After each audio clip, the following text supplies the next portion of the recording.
we have a question we want to ask about what happened to you in 2016 with this Bernie Bros movement, where your followers are seeing they have a racism problem, a misogyny problem. Do you think that's a super PAC thing behind that? That was the Democratic establishment. That was the... Oh, wow. Okay. The young people, we had people of color, and they create this kind of myth with the help of the corporate media and all that stuff. You know, it's kind of interesting to that note is during this election, the podcast space, which the Democrats largely avoided, they feel had some influence in the election, and they started to label us the podcast bros and said that we were sexist and we were racist and bigoted. It's almost like it's the exact same strategy to get you out of there. In case you haven't been able to figure out my political leanings from the videos I've made in the past, I'm essentially a disillusioned Bernie bro. I was a Democrat for pretty much the entirety of my youth, I guess, when I was voting.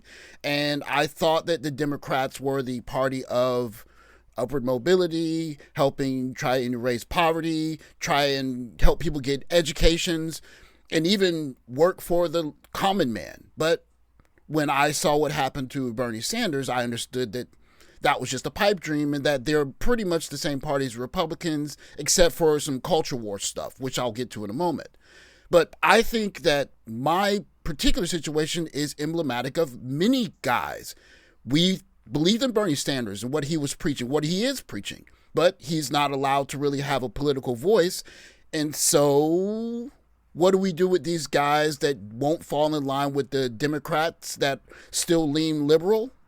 You demonize them and shame them. Before I actually go on that, I just want to touch on something you said about young voters, and this is, I'm sure, about young black men, and I think maybe about young men in general. A thing that I think we're getting wrong is, as we're seeing some of them move their ideologies from, left to right on maybe policy or their perspectives of, women, or I think that we sometimes believe that their subservience and their loyalty is to the ideologies themselves.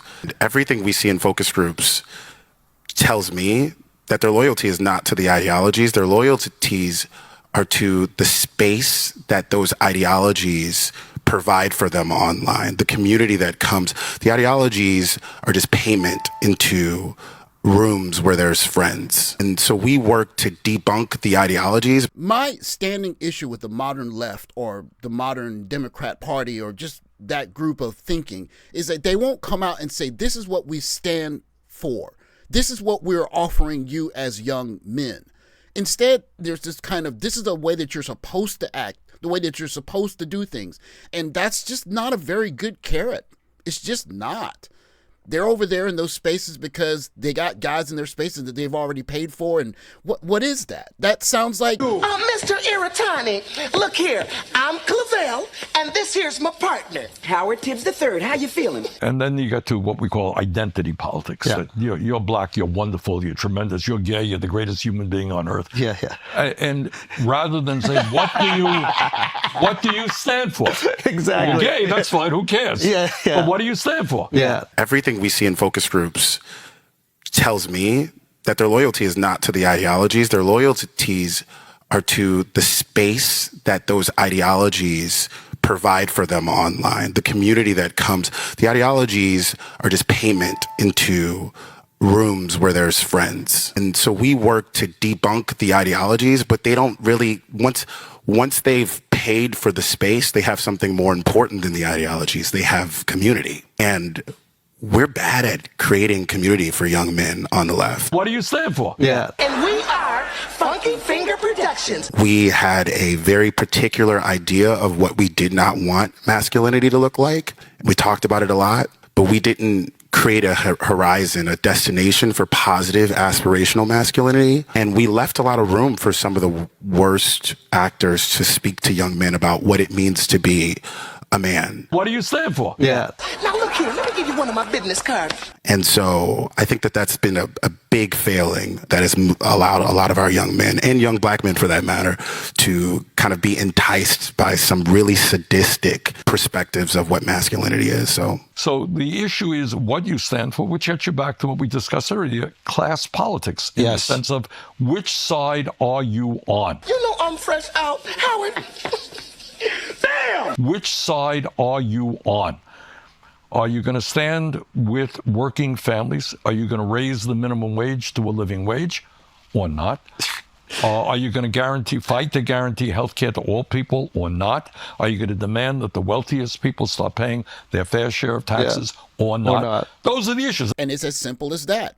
Are we going to have a conversation about policies that are going to help people's lives get better? And that, of course, includes single men and, in our case, black men.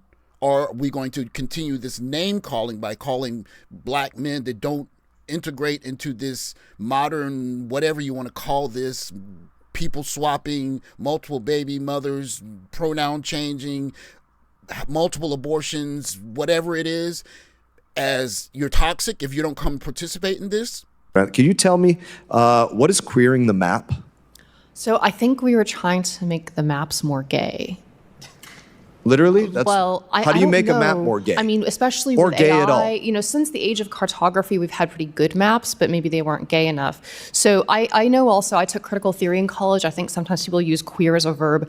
I do understand that the maps that we were trying to make gay were, I think, of Czechia and Slovakia. So maybe those countries asked for it. I doubt it, but I don't know. We do have real things to work on in Congress, like what's going on with the imminent threat of Iran. And it is embarrassing that we have to talk about the fact that things like this were funded. Non-binary and trans francophones, linguistic attitudes and ideologies towards inclusive French in Montreal, Canada, these things. I'm going to give you a list. My time has expired. I'm going to give you a list of these. And any of these that you can provide me the receipt for, the Facebook link to where they wanted to take photos of how they were doing a DEIA flash mob in Kyrgyzstan, whatever documentation they have of all of these things, we would love to see that and would absolutely love to know the individuals specifically that were busy writing these grants, because they have no business receiving another paycheck from the people of the United States of America. Racism or sexism, homophobia or xenophobia, whatever it is. And liberal Democrats talk about that all the time. And then you get to what we call identity politics. Yeah. That you're black, you're wonderful, you're tremendous, you're gay, you're the greatest human being on earth. Yeah. And rather than say, what do you stand for? Exactly. You're gay, that's fine, who cares? Yeah. But what do you stand for? Yeah. It's really straightforward and simple when you think about it.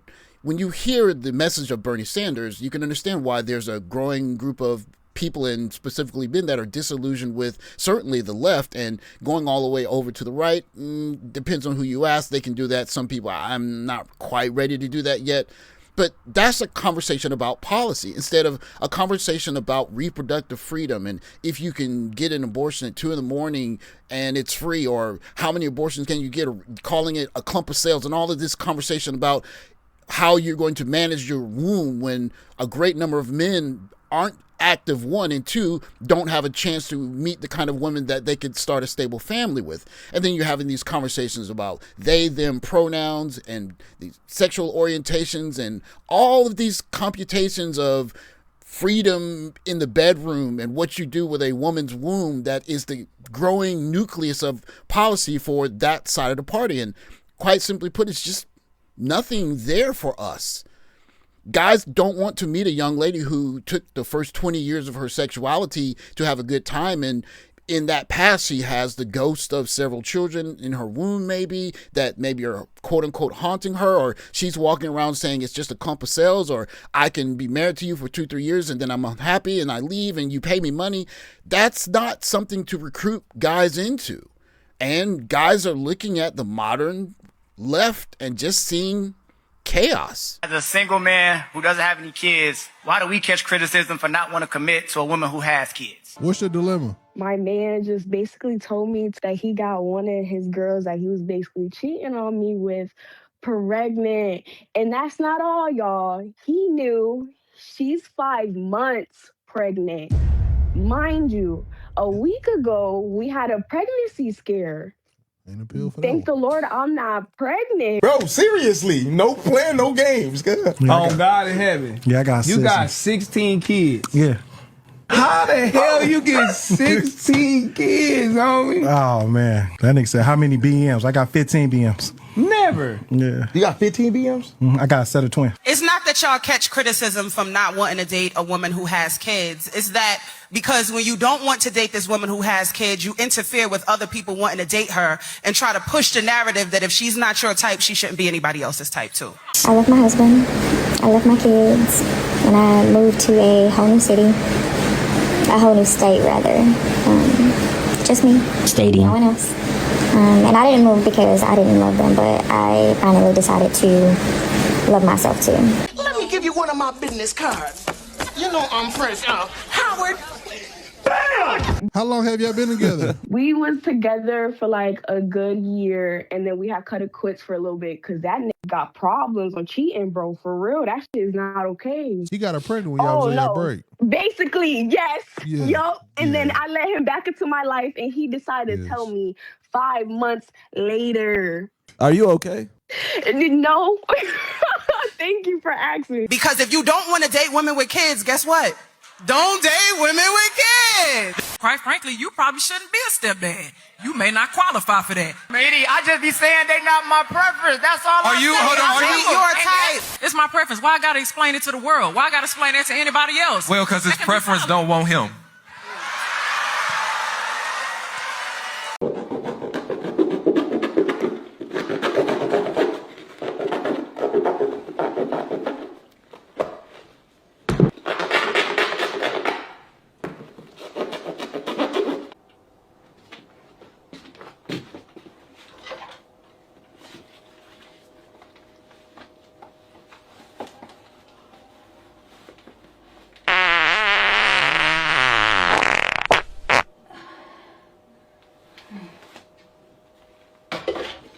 For years, like I put myself on the back burner, you know, just being a mom, being a wife, which is great, you know, it's awesome.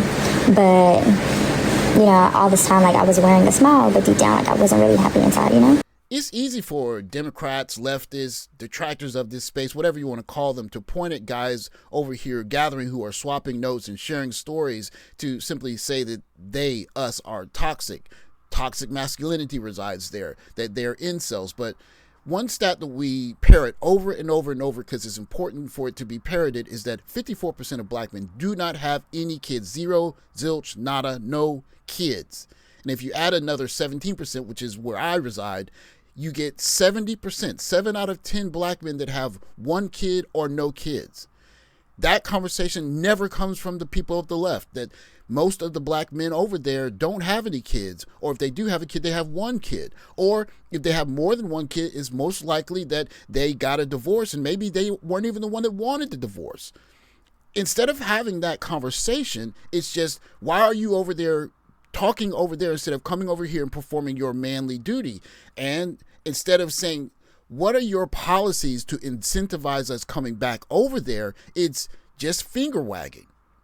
And that's just the dating part. I'm a woman. Get out of my way. You can't stop me. No, my little girl is in there. You're not going past me. You think you can tell me who I am? Move!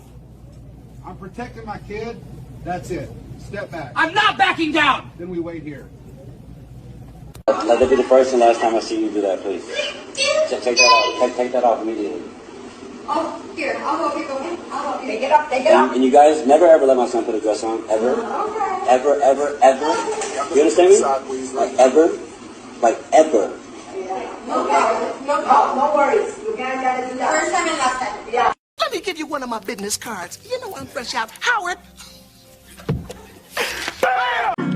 Estrogen treatment is irreversible and would make Josie sterile.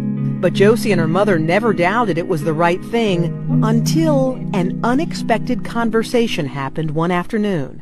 But on the inside, of course, I would love you no matter what. I always have, and I always will. Everything we see in focus groups tells me that their loyalty is not to the ideologies. Their loyalties are to the space that those ideologies provide for them online, the community that comes. The ideologies are just payment into rooms where there's friends. My name's Clavel, and I am Howard Tibbs III, man. Oh, excuse me. And we need to talk business. Salute to Mr. Z Black in Effects. Hopefully, if you have time, go check him out, listen to his channel, subscribe to him, and become a member. I rock with Mr. Z Black in Effect because he's a leftist like myself. I'm not bashful about it. I personally believe the reason why being a quote unquote leftist, well, at least the Bernie Sanders leftist, Bernie bro, if you will, is that if everyone doesn't have a dignified chance to live a life that's going to help them pull themselves out of poverty and live a life that they're proud of, then you're going to have to worry about going to the store in the middle of the night, or you're not going to have a bullet train in your country, or you're not going to have decent education where that kid that's poor is going to have a chance to study and bring their lifestyle to a point to where working a gainful job is going to be more appealing than turning to a life of crime, which repeat cycle, you can't go to the grocery store without having a piece in your pocket. And so he speaks to this conversation that the Democrats continually miss. They're not talking to us about things that matter. They're pointing and saying something is wrong with you guys. Isn't that right, Mr. Z? They want to make it seem like those of us in the Black Manosphere and in Manosphere spaces are too online, are too chronically online. What that marriage rate say though? Oops. What that divorce rate say though? Yikes. Breakup rate? Oh. And who's the one initiating the divorces and the breakups? Oh. Yeah, the ladies. See, it's easy to make the Black Manosphere seem like Mr. Dawes said, a bunch of sadistic, sexist, patriarchal, retrograde patriarchal, misogynist pigs. It's easy to say that in spaces where that's what they want to hear anyway. Huh? And then Mr. Z just has a crap ton, a lifetime supply of women recording themselves in their own words talking like this. I think every woman who wants to be in an open relationship should get to be in one, and I think no man on earth should get to be in an open relationship. I don't know how we're going to square this, but we have to do this to move forward as a society. That I know for sure. On the left, y'all not even doing the both and thing. On the left isn't doing even the both and thing. See, look, people are people. The women are human beings too, and occasionally the women are going to say something, kind of off the wall, or they're going to say something. Y'all are not even doing that. Mm-mm. On the left isn't even doing the women are human beings too, and power corrupts, and absolute power corrupts absolutely, and as women gain a little bit of power and they're going to be a little corrupt because and we're not even having that conversation on the left. And that's a very important point, that they're essentially saying men need to give up some of the toxic masculinity of the past, but you need to continue to do the same parts of masculinity to make the society move forward, which if you ask certain guys, that's not really an issue. But the question is going to be, what am I going to get back? What assurances am I going to get back in terms of policy, in terms of making sure I can see my kids? If she wakes up one day and decides that that guy that she was dating in her 7th or 8th year of being out there and having a good time is the guy she wants to go back and have a fling with and try and rekindle a family with and take my kid with her, why should I go and try and be in that situation? And that is a conversation that the Democrats just aren't having. They keep having conversations about she has all the rights to have the child or not have the child, or leave when she wants to leave, or work and get paid for it, or take off from work and not work and get paid from the state or from you. And that's fine. But you have to offer men something that's going to make them come and say, I support your policies as well, because I'm going to get something out of it besides a pat on the head and good boy. On the left, it is minimize the bad behavior of an individual woman or women and make sure to emphasize the bad behavior of men, and make sure to emphasize that it was a man, a boy, or men. Mr. Dawes, you're not dumb or slow. You know why the young men are either becoming independents, jumping out of politics altogether, or moving to the right. You know why. If you're doing your research as you said you are, and I believe you, then you know why. So why are you playing in everybody's face? Huh? Oh, but we're not done yet. The Republican Party is attracting a ton of young men in this country right now. Black men, young Hispanic men. What responsibility does that party have? You know, I'm a data scientist and a political researcher, and a lot of the research I've conducted has been around young men in the Manosphere, and I just think about it a lot. And here's something I've never said so directly. The way to divert young men away from the alt-right pipeline is not political debate. Now, you maybe see me debate on CNN or MS Now or News Nation, and I think debate is good for some things, but not for this. What I desperately need folks to understand is that the thing that the right-wing spaces are offering young men is a product, and that product is community. The ideologies that you hear them talk about are just a cover charge to the product, to the space. This is why winning a debate, doesn't work. And this is why we can't communicate with them, because we're fundamentally misunderstanding what they're loyal to. They're not loyal to the ideologies. They're loyal to the space that the ideology is providing. That's the product. That was the appeal of Trump, is he appeared to be talking to us. Exactly. Whereas Democrats are kind of condescending and ignoring it. The same is also true of most religion, but I don't have time to get all in there. That's why a sophisticated deconstruction of the ideologies that wins you a debate doesn't really do anything. Oh yeah, it delegitimizes these ideologies as a standalone thought. But what it doesn't stop is the sales pipeline. They're using these ideologies to buy a product, and that product is community. All right. Essentially, Democrats say, status quo is working okay. We're going to tinker around the edges, make a little bit of a change here. Trump says the whole goddamn system is broken. Yeah. What does he say? I will fix it. If you want to undercut this pipeline, you have to offer a different product. You have to offer community. That makes the thing that they're buying with these ideologies useless. Think about it like this, bro. The Republican Party and MAGA created an entire identity around hyper-individualism, right? You got to do these things on your own without community. Why then do they end up in cult-like mentality? Yeah. Well, his solutions will make it worse. But he at least acknowledged that the system is broken. Democrats often don't. When you take a group of people and convince them to malnourish themselves of community, once they get a little bit of community, they binge it. So much so that any of the logic that would normally bring them out of their ideology becomes useless. Because what they have now is more important than ideology. They have community. But he at least acknowledged that the system is broken. Democrats often don't. For those of you that aren't old enough to remember, there was a comedy skit show called In Living Color, and they had one skit called Funky Finger Productions. It was Covell and Howard Tibbs III, and every time that they met someone they were trying to scam, they would present their business card in a very unprofessional way, because they were always running a scam of some sort. And the similarity with this conversation and this particular skit is that anytime you hear this conversation from especially the left about we need to reach young men, it almost seems like a scam, because they're not talking about the policies that are going to help young men. They're just pointing at young men and saying, there's something wrong with you guys. You're not performing the same way that you should be or that you did in the past, and you are being toxic.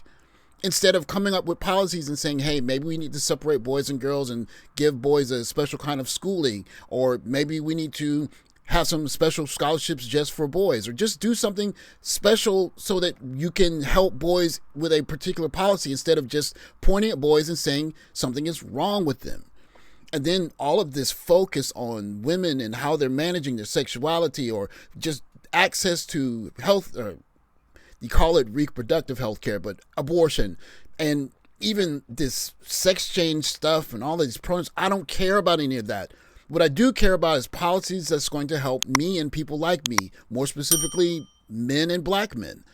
And if the Democrats cannot open their mouths to say something, even if it helps men in passing, like, I don't know, Bernie Sanders policies, give us some healthcare that's affordable, help us have some mass transit that can help us move around and do things, or give us some more affordable housing, then we'll listen to you. But if you're going to talk forever about women getting access to abortion and people getting sex changes and what pronouns, it doesn't matter. Nobody cares.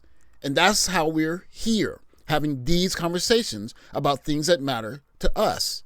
Instead of saying you're there because we're talking about something that's toxic, maybe you should listen to the conversation, go talk to Dr. Siasan Johnson, and see what kind of policies you can offer us to goad us back to having a conversation with you.